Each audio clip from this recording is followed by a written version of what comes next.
ఎవరైతే తెలంగాణ లోపల BSc forestry science చదువుదాం అనుకుంటున్నారో వాళ్ళకి సంబంధించి ఒక అడ్మిషన్ నోటిఫికేషన్ అయితే వచ్చింది. సో, ఈ అడ్మిషన్ నోటిఫికేషన్ సంబంధించి మనం అయితే డీటెయిల్‌గా మాట్లాడుకుందాం. ప్రతీది గూడా లైక్ ఫీ స్ట్రక్చర్ ఎట్లా ఉంటది? ఎవరు ఎలిజిబుల్ అయితారు? అండ్ అప్లికేషన్ ఫీ ఎంత ఉంటది కావచ్చు అని చెప్పి ప్రతీది కూడా డీటెయిల్‌గా స్టెప్ బై స్టెప్ మాట్లాడుకుందాం. సో, ఒకవేళ నువ్వు మన ఛానల్ కొత్తగా వస్తే సబ్స్క్రైబ్ చేసుకో అండ్ మీ ఫ్రెండ్స్ అందరికీ షేర్ చేయి. So, let's start the video. Firstly ఏందంటే మనకు నోటిఫికేషన్ అనేది ఎక్కడికెళ్ళొచ్చింది అంటే, so, forest college and research centre FCRI నుండి వచ్చిందన్నట్టు. ఓకేనా? సో, ఈ ఎఫ్‌సిఆర్‌ఐ అనేది ఎక్కడుంది అంటే, సిద్దిపేట ములుగు లోపల మనకు ఈ కాలేజ్ అయితే ఉందన్నట్టు. సో, ఇది ఐసీఏఆర్‌కి, ఐసీఎఫ్ఆర్‌ఈకి అఫిలియేట్ అయింది. సో, ఇది మనకి ఎస్‌కేఎల్‌టీజీహెచ్‌యు. సో, మనకి ఎస్‌కేఎల్ టీజీహెచ్‌యు గూడా ఈ కాలేజ్ అయితే అఫిలియేట్ అయింది. So, SKL TGHU is nothing but ఏందంటే, శ్రీ కొండా లక్ష్మణ్ తెలంగాణ హార్టికల్చర్ యూనివర్సిటీ ఏదైతే ఉందో, ఆ యూనివర్సిటీ ములుగుకు సంబంధించి ఇది అయితే అఫిలియేట్ అయి ఉంది. ఈ forest college and research institute అనేది. సో, ఈ నోటిఫికేషన్ అనేది మనకి 9థ్ రోజొచ్చింది. 9థ్ జూన్ 2025 రోజు మనకి ఈ నోటిఫికేషన్ అయితే వచ్చింది. ఈ నోటిఫికేషన్ లోపల వాళ్ళేందంటే 2025కి సంబంధించి మేము అడ్మిషన్స్ తీసుకుంటున్నాము అని చెప్పి ఈ నోటిఫికేషన్ రిలీజ్ చేయడం అయితే జరిగిందన్నట్టు. సో, ఎవరు ఎలిజిబుల్ గదా అంటే, ఎవరైతే తెలంగాణ ఎబ్సెట్ రాసిర్రో వాళ్ళైతే ఎలిజిబులు. అడ్మిషన్ ప్రాసెస్ అనేది గూడా ఈ తెలంగాణ ఎబ్సెట్ బేస్డ్ అయితే సెలక్షన్ ప్రాసెస్ అయితే అయితది. సో, 75% ఆఫ్ ద సీట్స్ అనేది అగ్రికల్చర్ స్ట్రీము లేకపోతే ఫార్మసీ స్ట్రీమ్ ఎవరైతే బయాలజీ స్ట్రీమ్ తోటి రాస్తారో వాళ్ళకైతే ఎలిజిబిలిటీ ఉంటది. అంటే 100 సీట్లున్న కాడ మనకి ఒక 75 సీట్స్ అనేది బయాలజీ స్ట్రీమ్ వాళ్ళకిస్తారు.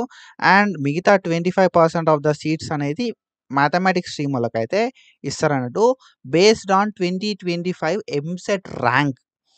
అండ్ నీకు 10+2 ఉండాలి. దాని తర్వాత ఎంసెట్ ర్యాంక్ అనేది మంచిగున్నప్పుడు మాత్రమే మనమైతే అప్లై చేసుకోవడానికి ఛాన్స్ అయితే ఉంటదన్నట్టు.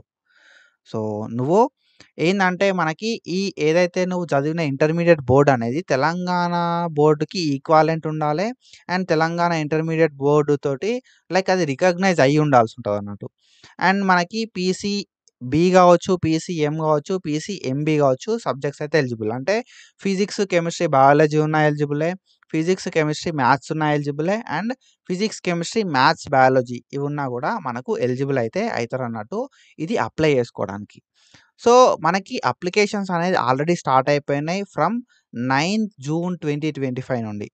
సో, అప్లికేషన్ ఫీ ఎంత మరి అంటే for the people who are scheduled caste and scheduled tribe మనకైతే రూ. 400 ఆఫ్ ఫీ అయితే ఉందన్నట్టు.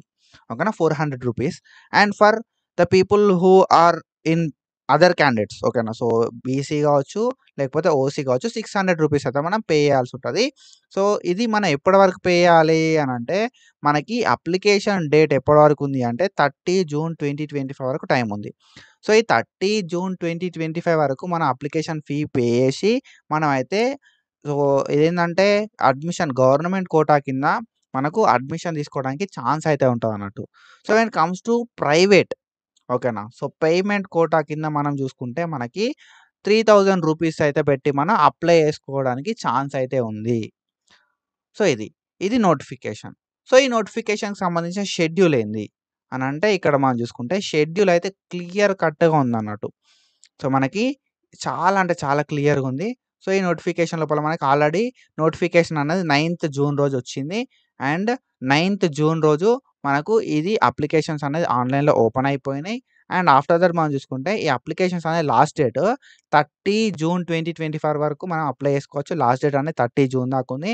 అండ్ ఆఫ్టర్ దట్ మనకి ఎడిటింగ్ అనేది 3 జూలై రోజు చేసుకోవచ్చు. అండ్ మనకి మెరిట్ లిస్ట్ అనేది 8థ్ జూలై రోజు మెరిట్ లిస్ట్ వస్తది. ఫేజ్ 1కి సంబంధించి అండ్ మనకి అడ్మిషన్స్ అయితే అయితా ఉంటాయన్నట్టు. ఓకేనా?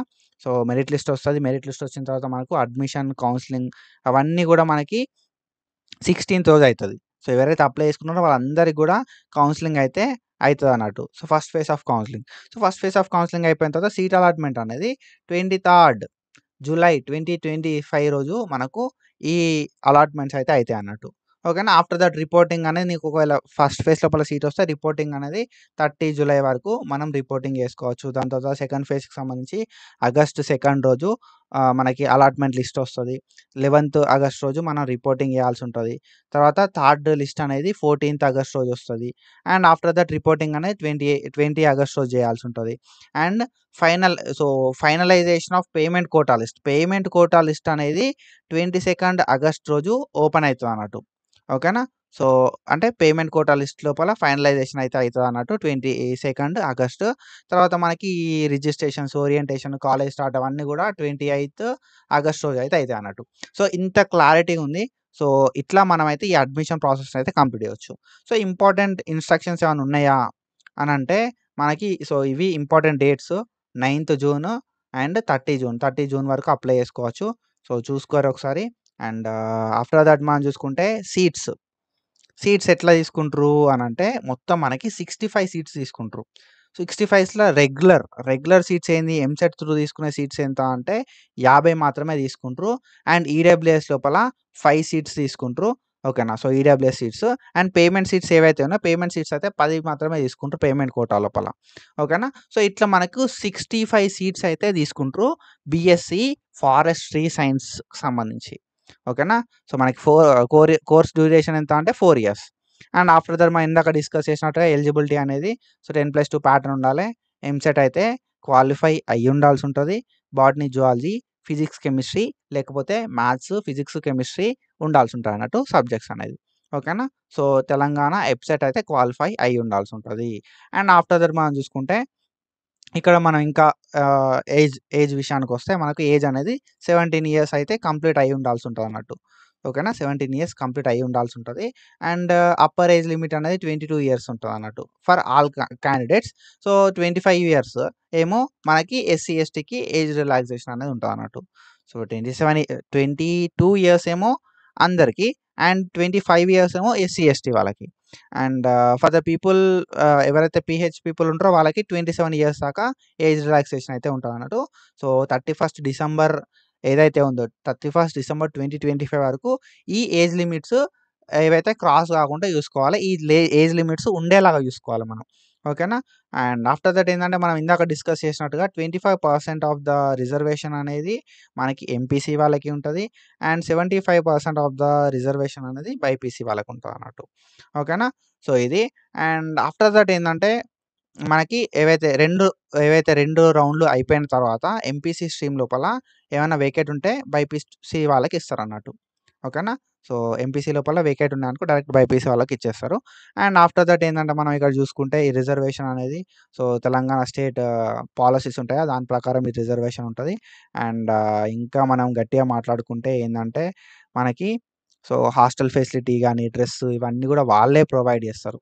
ఓకేనా. డ్రెస్ కోడ్ ఎట్లా ఉంటది, హాస్టల్ ఫెసిలిటీ ఏంది అని చెప్పి, సో ఎట్లాంటి సర్టిఫికేట్స్ కావాలి అని చెప్పి కూడా మనకి ఇచ్చారు. ఎస్ఎస్‌సి మెమో కావచ్చు, 10+2 సర్టిఫికేట్ కావచ్చు, ఇంటర్మీడియేట్ మెమో, మన ఎబ్సెట్‌కి సంబంధించిన ర్యాంక్ కార్డ్ కావచ్చు, హాల్ టికెట్ కావచ్చు, bona fides 1-12th class, TC and residence certificate Telangana person అని చెప్పి చూపెట్టడానికి. అండ్ ఆఫ్టర్ దట్ మనకి క్యాస్ట్ సర్టిఫికేట్ కావచ్చు, లేకపోతే ఈడబ్ల్యూఎస్ సర్టిఫికేట్ కావచ్చు, పీహెచ్ సర్టిఫికేట్ కావచ్చు, ఆర్మ్డ్ పర్సన్ అయితే డిఫెన్స్ ఆర్మ్డ్ పర్సన్ అయితే వాళ్ళకు అట్లాంటి సర్టిఫికేట్స్ ప్రొవైడ్ చేయాల్సి ఉంటుంది. ఎన్‌సీసీ కావచ్చు, గేమ్స్ కావచ్చు, ఈ సర్టిఫికేట్స్ అన్ని కూడా ప్రొవైడ్ చేయాల్సి ఉంటాయి. అండ్ దాని తర్వాత ఎఫ్‌సీఆర్ఐ రిజిస్ట్రేషన్ ఫామ్ అయితే మనం తీసుకుపోవాలి at the time of counselling. ఓకేనా. అప్లికేషన్ చేసిన తర్వాత కౌన్సెలింగ్‌కెళ్ళేటప్పుడు. అండ్ ఆఫ్టర్ దట్ మనం చూసుకుంటే మనకు ఇక్కడ ఫీ అనేది మనకు క్లారిటీగా మెన్షన్ చేసిర్రు. సో ఓకేనా. సో ఇక్కడ మనకి ఫీ అనేది పర్ ఇయర్ అరౌండ్ 41,900 అయితే అయితదన్నట్టు. ఓకేనా. సో మనకి 41,900 అయితే మనకి ఫీ అయితే అయితది. అండ్ దాని తర్వాత సో ఇది వేరు. లైక్ ఇది మళ్ళా సెపరేటు 12,500 అనేది. సో ఇందులో మనకేందంటే లైక్ కాలేజ్‌కి సంబంధించిన యూనిఫార్మ్స్ కావచ్చు, స్పోర్ట్స్ షూస్ కావచ్చు, స్పోర్ట్స్ యూనిఫార్మ్స్ కావచ్చు, అండ్ ల్యాబ్ కోట్స్ కావచ్చు, ఇవన్నీ కూడా వీళ్ళు ప్రొవైడ్ చేస్తారు. ఒక్కసారి మాత్రమే 12,000 రూపీస్ 500కి. ఓకేనా. 12,500కి. ఒకసారి అవి డ్యామేజ్ అయితే మళ్ళా మనమే తీసుకోవాల్సి ఉంటది. అండ్ ఆఫ్టర్ దట్ మనం చూసుకుంటే సెమిస్టర్ వైస్ ఫీజు. నీకు సెమిస్టర్ వైస్ ఫీ అనేది డిఫరెంట్ ఉంటదన్నట్టు. సో ఇక్కడ మనం ఫస్ట్ సెమిస్టర్ లోపల చూసుకుంటే మనకి 41,000 ఉంది. సో, ఫస్ట్ సారి నువ్వు అన్నీ తీసుకోవడానికి 41,000 అయితది. సెకండ్ సెమిస్టర్ లోపల 21,000, థర్డ్ ఏమో 24, ఫోర్త్ ఏమో 21, ఫిఫ్త్ ఏమో లైక్ 24, మళ్ళా సిక్స్త్ ఏమో 21. అట్లా మనకి పర్ ఇయర్ 2 సెమిస్టర్స్ ఉంటాయి. ఓకేనా? సో, సంవత్సరం లోపల 2 సెమిస్టర్స్ ఉంటాయి. సెమిస్టర్ వైస్‌గా అమౌంట్ అనేది డిఫరెంట్ ఉంటదన్నట్టు. సో, ఇయర్‌లీ సెకండ్ సెమిస్టర్ లోపల మాత్రం మనకి 21,000 ఉంటది. ఫస్ట్ సెమిస్టర్ లోపల మాత్రం 24,000 అయితే ఉంటదన్నట్టు. అండ్ మనం ఎంత పే చేయాలి మరే అనంటే, ఒక సంవత్సరం అయిపోయేంత వరకు మనం అరౌండ్ ఒక 2,00,000 రూపీస్ అయితే పే చేయాల్సి ఉంటదన్నట్టు. 1,99,625 రూపీస్. సో, అరౌండ్ ఒక 2,00,000 అనుకుందాం. సో, ఇది మనకిక్కడ ఏందంటే మనకి రిఫండ్ పాలిసీస్ గూడా యూజీసీ గైడ్‌లైన్స్ ప్రకారం ఉంటాయన్నట్టు. ఓకేనా? సో, మనకి లాస్ట్ డేట్ కంటే 15 రోజుల ముందిస్తే నీకు 100% రిఫండ్ చేస్తారు. అండ్ మనకి 15 డేస్ ముందయిందనుకో, ఓకేనా? So, last date of admission కన్నా 15 డేస్ ముందయితే 90% అండ్ 80% అయితే ఆఫ్టర్ 15 డేస్ అయిపోయిన తర్వాత ఆఫ్టర్ 15 డేస్‌కి మనకి 80% ఆఫ్ రిఫండ్ అనేది ఇస్తారు. అండ్ ఆఫ్టర్ 30 డేస్ అయితే 50% ఇస్తారు. సో, మోర్ దాన్ 30 డేస్ అయిపోయిందనుకో, సో, అప్పుడైతే మనకి ఎట్లాంటి రిఫండ్ అయితే ఇయ్యరన్నట్టు. ఓకేనా? సో, ఇట్లా అండ్ ఇది మనకు పేమెంట్ అనేది 2,00,000 అయితది. అది కాకుండా మనకు మెస్ ఫీజ్ అనేది సెపరేట్ ఉంటది. సో, అది కూడా మనం పే చేసుకోవాల్సి ఉంటదన్నట్టు. ఓకేనా? పర్ ఇయర్ ఇంత అని చెప్పి. అండ్ ఎవరైతే మేనేజ్మెంట్ కోటాలో చేద్దాం అనుకుంటారో వాళ్ళ కోసం ఫీ ఏందంటే, ఇక్కడ మనకి అరౌండ్ 11,99,000 అంటే 12,00,000 అయితుంది. సో, చూసుకొని జాయిన్ గారు ఎవరెవరైతే జాయిన్ అయిదాం అనుకుంటారో, సో, మనకి సెకండ్ సెమిస్టర్‌లో ఒక సంవత్సరం లోపల సెకండ్ సెమిస్టర్ లోపల 1,21,000 కట్టాల్సుంటది. అండ్ ఫస్ట్ సెమిస్టర్ లోపలేమో 1,24,000 అయితే కట్టాల్సుంటదన్నట్టు. సో, ఫస్ట్ జాయిన్ అయ్యేటప్పుడు మాత్రం 3,41,000 కట్టాలి. సో, ఇదైతే మన అమౌంట్. సో, ఇంతైతే మనం పే చేసాం. ఎవరైతే పేమెంట్ కోటాలో అనుకుంటారో వాళ్ళైతే పే చేయాల్సుంటదన్నట్టు. అండ్ ఆఫ్టర్ దట్ నువ్వు అప్లై చేసుకోవాలనుకుంటే మాత్రం అన్ని ప్రాస్పెక్ట్స్ చూసి అప్లై చేసుకో. సో, నీ ఓన్‌గా నువ్వెంతైతే పే చేసుకోగలుగుతావో దాన్ని బట్టే నువ్వు అప్లై చేసుకో అని చెప్పి ఇస్తున్నారు. అండ్ ఆఫ్టర్ దట్ ఏందంటే, ఈ కోర్స్ అయిపోయిన తర్వాత ఎట్లాంటి ఎంప్లాయ్‌మెంట్ అయితే మేము ప్రొవైడ్ చేయమని చెప్పి కూడా ఇక్కడ మెన్షన్ చేషిర్రు. అండ్ ఇది అండ్ ఇక్కడ ఇవి అయితే ఇంపార్టెంట్ థింగ్స్ ఇక్కడ మనం చూసుకోవాల్సింది. సో, ఎట్లాంటి ఫాల్స్‌గా మనం ప్రొవైడ్ చేసినా కూడా సీట్ అయితే క్యాన్సెల్ చేస్తారు. ఓకేనా? సో, అంటే మనం ఏందంటే ఏదైతే మనం ప్రొవైడ్ చేస్తున్నామో అవన్నీ కూడా ప్రాపర్‌గా ఉండాలి. సో, ఇది. ఓకేనా? సో, ఇట్లా మనం మన అప్లికేషన్ అయితే కంప్లీట్ చేసుకోవచ్చు. By coming into this website. ఈ వెబ్‌సైట్‌కొచ్చి మనమైతే చేసుకోవచ్చన్నట్టు. So, that's it guys and I hope you got clarity. ఎవరైతే బీఎస్సీ ఫారెస్ట్రీ సైన్స్ చేద్దాం అనుకుంటుర్రో వాళ్ళ కోసం ఈ నోటిఫికేషన్ మీ ఫ్రెండ్స్ అందరికి షేర్ చేయి. And that's it for today. Follow for more content. Thank you so much. Signing of.